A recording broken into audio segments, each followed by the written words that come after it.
ఉప్పాడ తీర ప్రాంత మత్స్యకారుల అభ్యున్నతికి ప్రణాళిక సిద్ధం చేశామని డిప్యూటీ సీఎం పవన్ కళ్యాణ్ తెలిపారు. మత్స్యకార సోదరుల సర్వతోముఖాభివృద్ధి లక్ష్యంగా సమగ్ర ప్రణాళికను రూపొందించామన్నారు. అన్ని శాఖల సమన్వయంతో ఈ ప్రణాళికలకు రూపం ఇచ్చామన్నారు. గత ఏడాది అక్టోబర్ 9వ తేదీన కాకినాడ కలెక్టరేట్లో తమ వద్దకు తీసుకొచ్చిన ప్రతి సమస్యకు పరిష్కార మార్గాలు అన్వేషించామన్నారు. గ్రామాల్లో మౌలిక వస్తువులు మెరుగుపరచడంతో పాటు వ్యవసాయ అభివృద్ధి, ప్రత్యామ్నాయ ఉపాధి కల్పన తదితర అంశాలను కూడా పరిగణలోకి తీసుకున్నామన్నారు. ఈ ప్రణాళికను వచ్చే పిఠాపురం పర్యటనలో ప్రకటించేందుకు ఏర్పాట్లు చేస్తున్నామన్నారు. ఈ ప్రణాళికలు ఉప్పాడ తీర ప్రాంత మత్స్యకారుల జీవితాల్లో సరికొత్త వెలుగులు నింపాలని మనస్ఫూర్తిగా ఆకాంక్షిస్తున్నానని పవన్ తెలిపారు.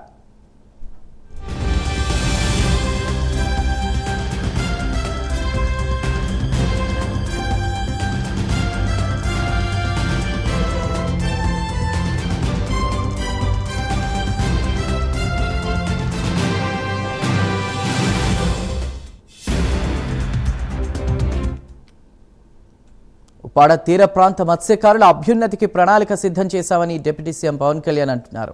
పూర్తి వివరాలు మా ప్రతినిధి రాజ్ కుమార్ అందిస్తారు. రాజ్ కుమార్.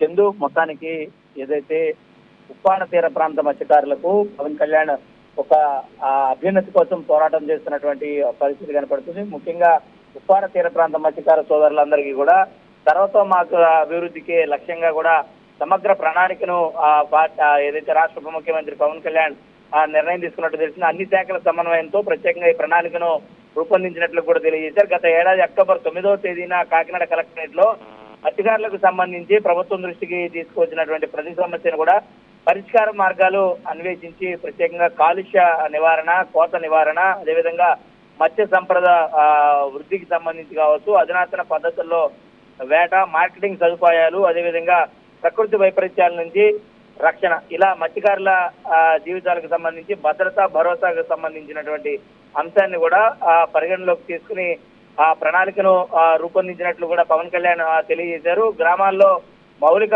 వస్తువులు మెరుగుపడడంతో పాటు ప్రత్యేకించి వ్యవసాయ అభివృద్ధి, ప్రత్యామ్నాయ ఉపాధి కల్పనకు సంబంధించినటువంటి అంశాల మీద కూడా పవన్ కళ్యాణ్ ప్రత్యేకమైనటువంటి ఒక నిర్ణయం తీసుకున్నట్లు కూడా తెలుస్తుంది. వివిధ శాఖలకు సంబంధించినటువంటి ఉన్నతాధికారులు, మెరైన్, అదేవిధంగా ఫిషరీస్ కి సంబంధించినటువంటి నిపుణులు, జిల్లా అధికారుల సహకారంతో ఒక ప్రణాళికను రూపొందించారు. ఏదైతే ఈ ప్రణాళికను పిఠాపురం పర్యటనలో పర్యటించే సమయంలో ఏర్పాట్లు కూడా చేస్తున్నారు. నిర్దిష్టమైనటువంటి ఒక లక్ష్యంతో ఈ ప్రణాళికను రూపొందించినట్లు కూడా తెలుస్తుంది. త్వరలో పిఠాపురం వేదిక నుంచి కూడా ఈ యొక్క ప్రకటన వెలువడనున్నట్లు కూడా తెలుస్తుంది. ఈ విధంగా మత్స్యకారులను గతంలో ఏదైతే పార్టీ కేంద్ర కార్యాలయానికి పిలిపించుకోవడంతో పాటు వారికి కొంత ట్రైనింగ్ ప్రోగ్రామ్ ను ఇవ్వడంతో పాటు కొంతమంది మత్స్యకారులను ఇక్కడి నుంచి ఏదైతే అటు కేరళ, అదేవిధంగా ఈ ప్రాంతాలకు పంపించి వారి యొక్క మెరుగుదలకు ఏ విధంగా వారి యొక్క ఏదైతే వారికి సంబంధించి జీవనోపాధి ఏదైతే ఉందో ఆ జీవనోపాధి కోసం వారు ఏ విధమైనటువంటి చర్యలు చేపట్టాలనేటువంటి అంశంలో కూడా పవన్ కళ్యాణ్ కొన్ని కీలకమైనటువంటి నిర్ణయాలు తీసుకున్నట్లు కూడా తెలుస్తుంది. కాబట్టి ఈ విధమైనటువంటి పూర్తి స్థాయి ప్రణాళికను సిద్ధం చేశారు. త్వరలో పిఠాపురం వేదికగా ఉన్న ఈ ప్రణాళికను ప్రకటించబోతున్నట్లు తెలుస్తుంది. Chandu. Right Raj Kumar, thank you for the updates.